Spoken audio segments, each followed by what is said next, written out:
contoh ketika menghadapi Wahsy, orang yang telah membunuh pamannya Nabi, yakni Sayyidina Hamzah, dan juga seorang perempuan yang bernama Hindun, dan Hindunlah orang yang telah memakan jantungnya Sayyidina Hamzah.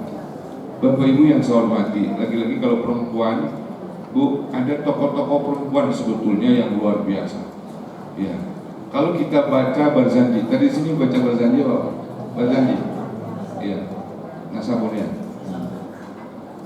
Itu kalau kita baca Barzanji tadi itu, hadara ummahu lailata maulidihi Asiyatu wa Maryamu fi niswatin minal hadiratil kursiyah fa akhadha al-makhadu fa waladathu sallallahu alaihi wasallam nurayyata lahu sana. Bapak Ibu, pada saat Nabi kita itu mau lahir, itu Allah kirimkan dua perempuan. Riwayat lain menyatakan 4. Siti Sarah juga ikut di dalamnya, dan Siti Hawa. Tapi di dalam Barzanji itu cuma 2 yang datang, Siti Asiyah dan Siti Maryam. Pertanyaannya, kenapa yang datang cuma Siti Asiyah dan Siti Maryam, padahal wanita di dunia itu begitu banyak? Ya, ini ternyata alasan sederhana sekali. Kalau kita belajar dalam sebuah tafsir, misalkan tafsir Sawi, dijelaskan di dalam kitab tafsir Sawi bahwa syariat yang pertama itu Nabi Adam adalah pernikahan.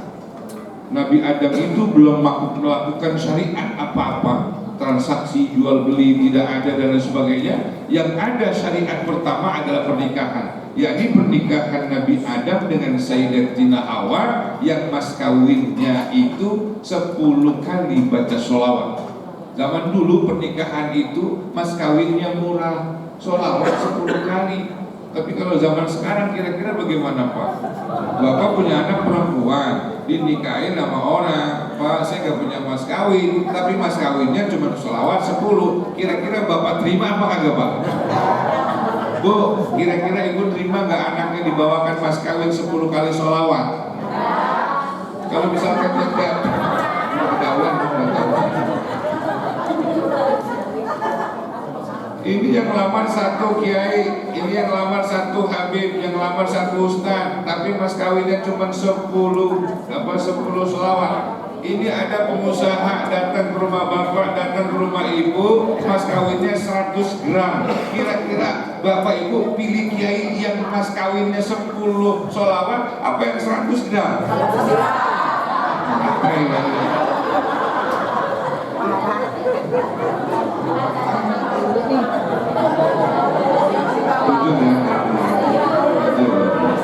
Realistis ya.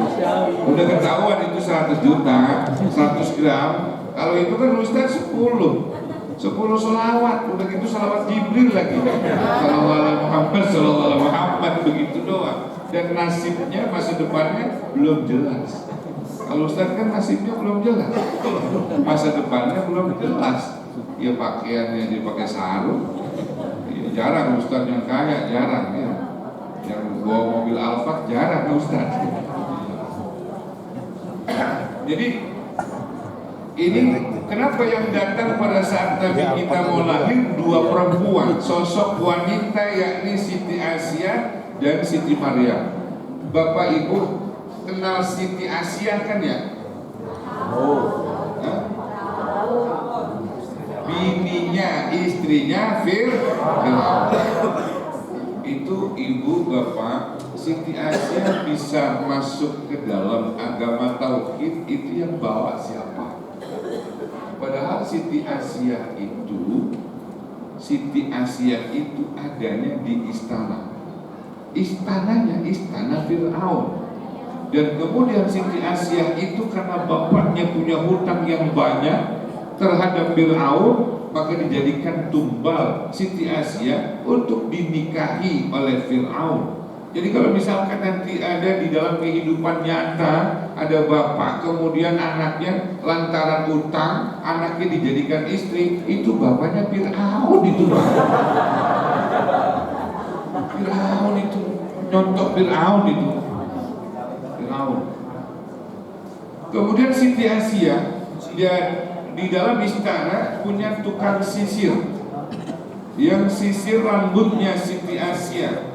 Yang tukang sisir itu namanya Masito. Masito itu tukang sisir rambut. Pertanyaannya, Siti Masito itu orang mana? Orang Bekasi kan? Apa orang Kaliabang? Kaliabang nggak ada. Yang jelas Siti Masito itu adalah orang Mesir, Pak. Dia di Mawaro An-Nahar ya, artinya sebelah sana Mesir lah. Dan itu Siti Masito adalah mantan istrinya Nabi Khidir. Tahu Nabi Khidir, Pak? Ya, Nabi Khidir itu sebetulnya namanya bukan Khidir. Khidir itu menggelar julukan. Khidir itu maknanya hijau. Kenapa beliau dinamakan Khidir? Karena tidak ada satupun ranting kering yang dilewati oleh Nabi Khidir kecuali dia akan berubah warna menjadi segar. Itu makanya namanya Khidir. Nah, nanti kapan waktu saya terangin tentang Nabi Khidir. Sebab sejarah Nabi itu, Pak, ada 124.000. Ini kalau kita cerita Atuk Nabi Muhammad aja nggak selesai 15 tahun, apalagi kalau 150.000 Nabi itu. Ada Nabi yang sakti luar biasa, namanya Nabi Jarjis, Pak.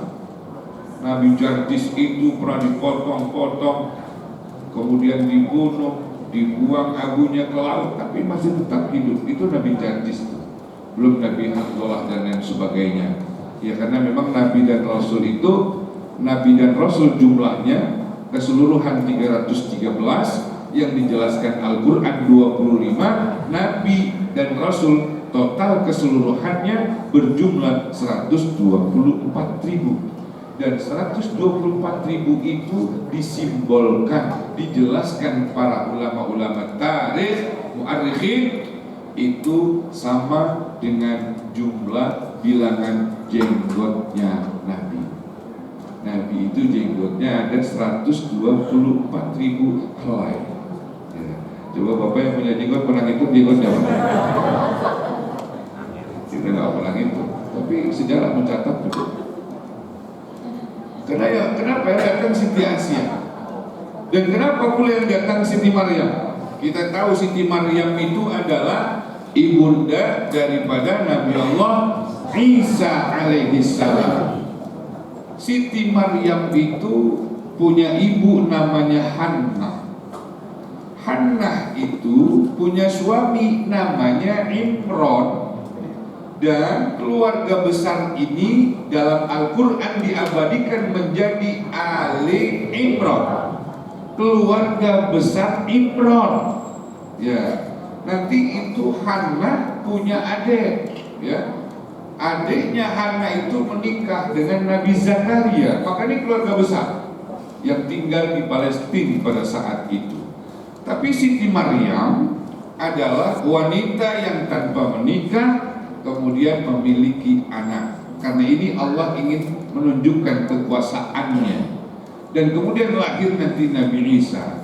Dan kenapa yang hadir pada saat Nabi kita mau dilahirkan itu adalah Siti Maryam?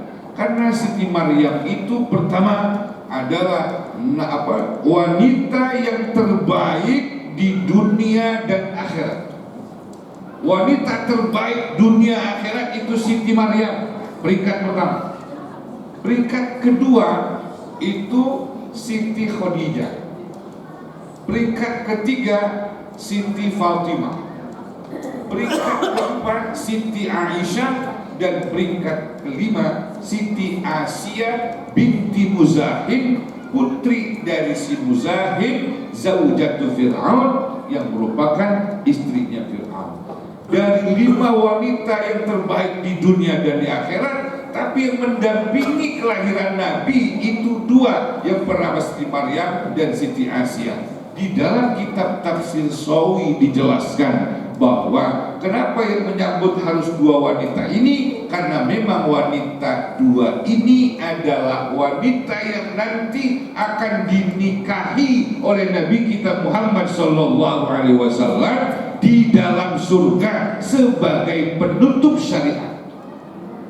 Jadi kalau syariat pertama adalah pernikahan, maka syariat penutup adalah juga pernikahan. Dan itu pernikahan baginda Nabi besar kita Muhammad sallallahu alaihi wasallam dengan Siti Maryam dan Siti Asia. Kenapa harus menikah Siti Maryam?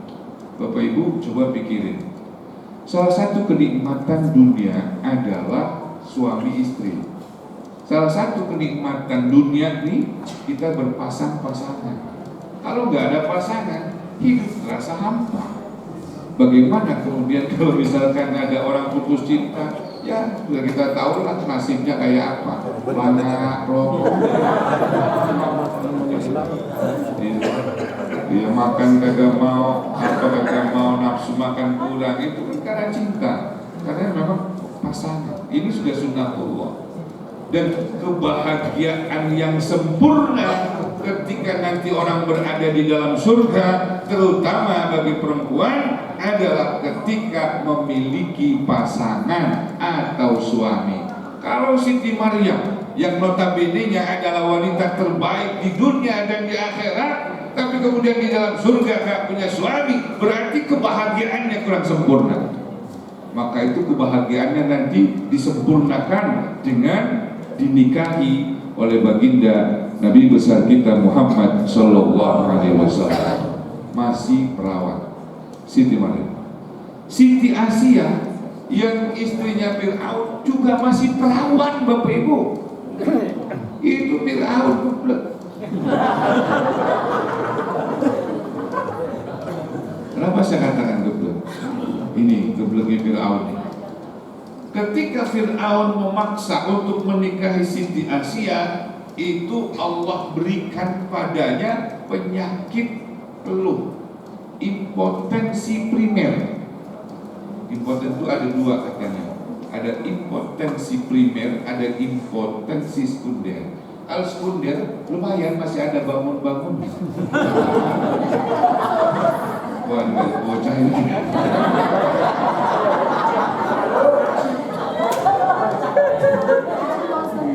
Tapi kalau sudah impotensi primer, mau kagak bisa bangun, mau ditabokin buat air kagak.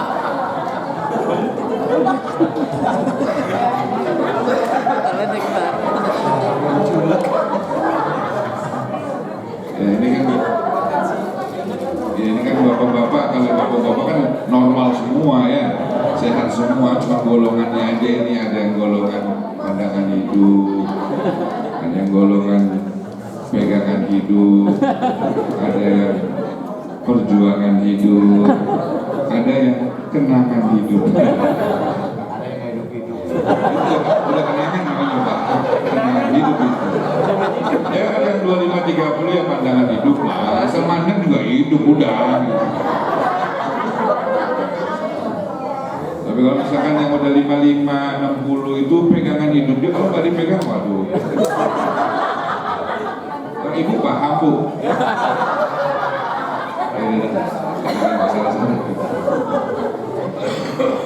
Ini makanya Siti Asia nanti yang akan dinikahi oleh baginda Nabi kita Muhammad sallallahu alaihi wasallam di dalam surga sebagai penutup syariat. Makanya di dalam kitab Barzanji itu yang disebutkan cuma dua, hadara ummahu lailata maulidi Asiyatu wa Maryam fi niswatin minal hadiratil qudsiyah, didampingi oleh wanita-wanita dari surga.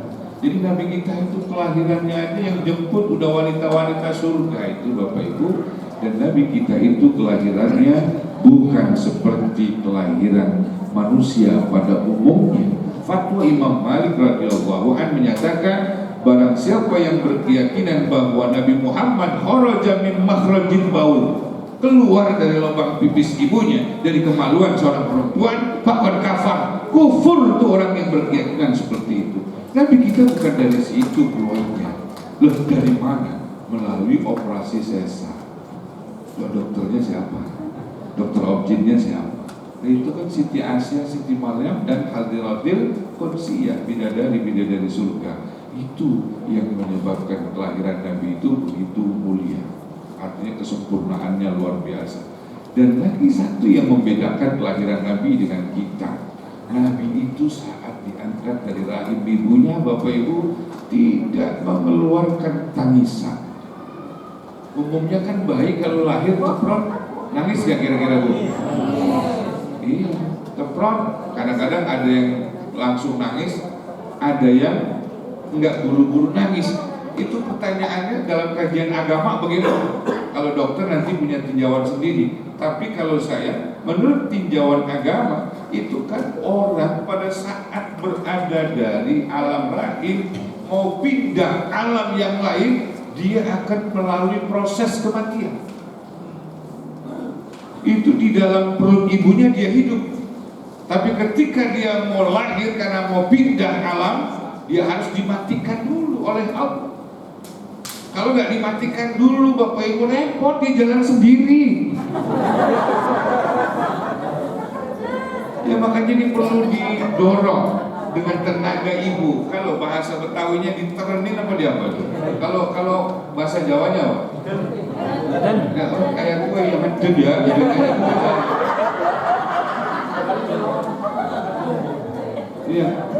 Iya, dikedenin gitu, ngeden gitu.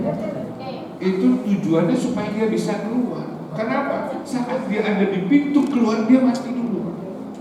Sebetulnya kematian itu sebetulnya cuma proses pindah alam. Dari tidak ada kita menjadi ada. Itu dari mati menjadi hidup. Kemudian setelah hidup di dalam perut, mau pindah alam kita harus mati dulu. Nah, begitupun Nabi kita. Tapi Nabi kita ini beda. Kalau yang lain nangis, kenapa? Ruhnya baru dikembalikan.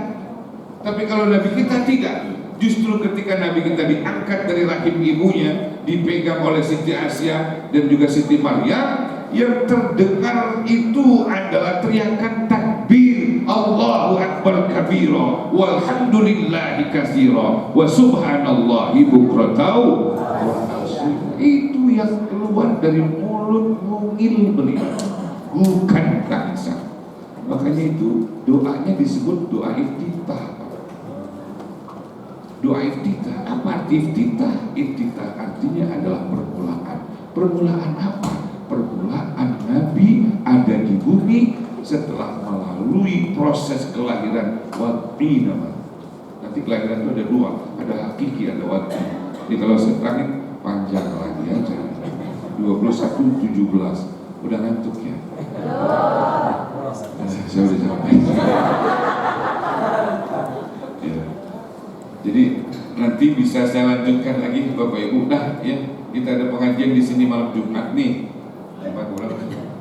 Jam Jumat ketiga. Nanti kita bisa interaksi, lebih interaktif. Kajian tasawuf tapi bebas untuk pertanyaan. Kalau mau bahas tentang tarikh sejarah, saya akan siapkan. Saya punya buku tarikh itu As-Sahih min Siratin Nabil A'zam yang 11 jilid. Itu begitu detail Nabi kita itu dari proses kelahirannya sampai wafatnya itu dijelaskan di dalam kitab tersebut yang mungkin di buku-buku sekolah itu tidak didapati gitu. Karena ketika ada orang bertanya kepada kita, Nabi Muhammad itu pada saat menikahnya di kantor KUA mana? Itu kadang-kadang. Tapi saya tahu jawabannya di kantor KUA mana. Insya Allah nanti kita bisa sambung lagi pada pertemuan yang akan datang. Dari saya cukup sekian. Bila ada kalimat yang kurang berkenan, mohon dibukakan pintu maaf yang sebesar-besarnya. Yang benar dari Allah, yang salah pasti dari diri saya pribadi, karena mohon dimaafkan. Dan saya akhiri dengan ucapan, kalau pantun si Bapak Ibu udah paham ya. Pantun saya udah punya, pantun saya udah apa loh? Ya, abang pian teman potasi. Cukup sekian dan terima kasih. Kuntilanak naik sepeda nabrak tiang listrik. Kuntilanak bego. Assalamualaikum warahmatullahi wabarakatuh.